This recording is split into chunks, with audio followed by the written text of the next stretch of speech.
அறிவிப்பு. மக்கள் நலத்திட்டங்கள், மாபெரும் திட்டங்கள், தொழில் வளர திட்டங்கள், தொழிலாளருக்கும் திட்டங்கள், சிறாருக்கும் திட்டங்கள், சிறுபான்மையினருக்கும் திட்டங்கள், மகளிருக்கும் திட்டங்கள், மாணாக்கருக்கும் திட்டங்கள், ஆதி திராவிட மக்களுக்கும் திட்டங்கள், மொத்தத்தில் அனைவருக்கும் திட்டங்கள், அத்தனையும் நயன்பயக்கும் திட்டங்கள். இப்படி நல்லாட்சி தொடர்வதாலே, நலம் பல விளைவதாலே, நாடாளும் தேர்தலோ, நம் மாநில தேர்தலோ, விளவங்கோடு தேர்தலோ, விக்கிரவாண்டி தேர்தலோ வெற்றிக்கணி நம் முதல்வர் கரம் சேரும். சிந்தாமல் சிதறாமல்.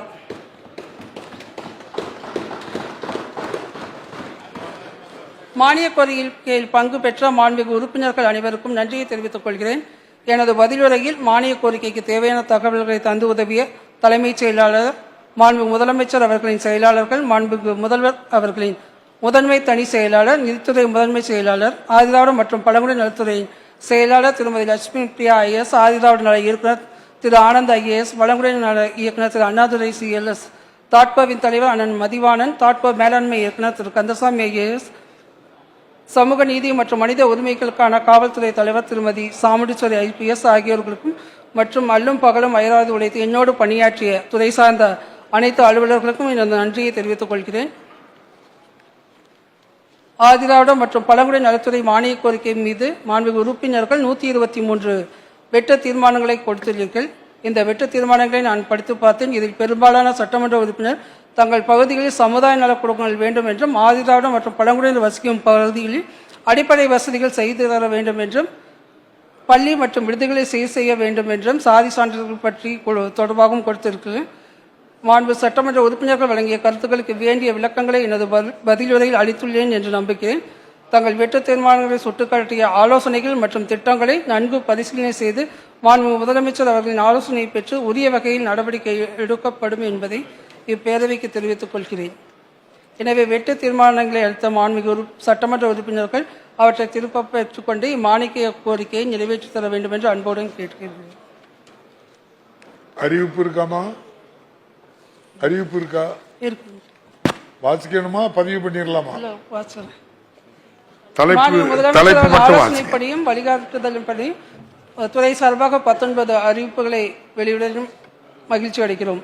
ஆதிதிராவிட மற்றும் பழங்குடியினர் மாணாக்கருக்கு சிவகங்கை, ஈரோடு, கடலூர் மற்றும் விருதுநகர் ஆகிய 4 மாவட்டங்களில் ரூபாய் 15 கோடி மதிப்பீட்டில் புதிய விடுதிகள் கட்டப்படும். விடுதி மாணாக்கருக்கு ஒருங்கிணைந்த சமையலறை மூலம் உணவு அமுதசுரபி திட்டம் 3 மாவட்டங்களில் 9 கோடி செலவில் விரிவுபடுத்தப்படும். விடுதி மாணாக்கருக்கு படுக்கை உபகரணங்கள் அடங்கிய பெட்டகம் ரூபாய் 4 கோடி மதிப்பீட்டில் வழங்கப்படும்.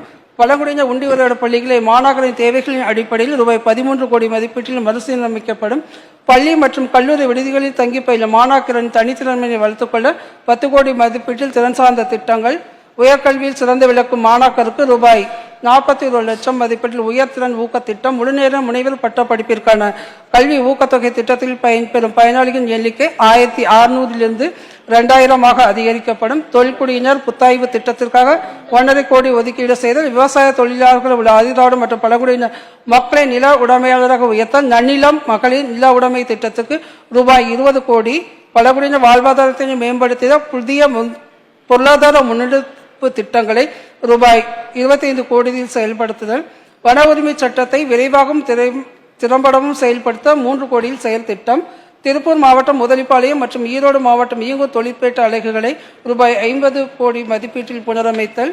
வீடற்ற அழிவின் விளிம்பிலுள்ள பண்டைய பழங்குடியினருக்கு 4500 வீடுகள் கட்ட ரூபாய் 70 கோடி நிதி ஒதுக்கீடு. பழங்குடியினர் குடியிருப்புகளின் அடிப்படை கட்டமைப்பு வசதிகளை மேம்படுத்தி தண்ணீரை வடை செய்ய ரூபாய் 100 கோடி ஒதுக்கீடு. ஆதிதிராவிட மற்றும் பழங்குடியினருக்கான வன்கொடுமைகள் தடுப்பு சட்டத்திற்கான நெறிமுறை மற்றும் பயிற்சிக்கு ரூபாய் 3 கோடி. பழங்குடியின மக்களின் குடியிருப்புகளை இணைப்பதற்கான அணுகுசாலை வசதிகள் ரூபாய் 50 கோடி மதிப்பீட்டில் ஏற்படுத்துதல். ஆதிதிராவிட மற்றும் பழங்குடியினர் தொழில் முனைவர்களாக ஊக்குவிக்கும் கருத்தரங்கம் மற்றும் கண்காட்சி நடத்துதல்.